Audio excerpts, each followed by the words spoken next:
হঠাৎ আপনাকে এক ডাক্তার রিপোর্ট দিয়ে বলল আপনি মাত্র 30 দিন বাঁচবেন, আপনার ক্যান্সার হয়েছে, এখন আপনার শেষ স্টেজ যাচ্ছে। এটা শুধু আপনি জানেন, আপনার পরিবার কিংবা বন্ধু বান্ধবরা কেউ জানে না।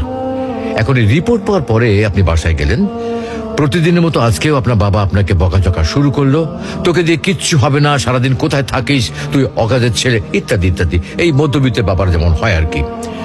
তখন কি প্রতিদিনের মতো আজও আপনি তর্ক করা শুরু করবেন, নাকি প্রাণ ভরে বাবার বকাগুলো শেষবারের মতো আরেকবার শুনে নেবেন?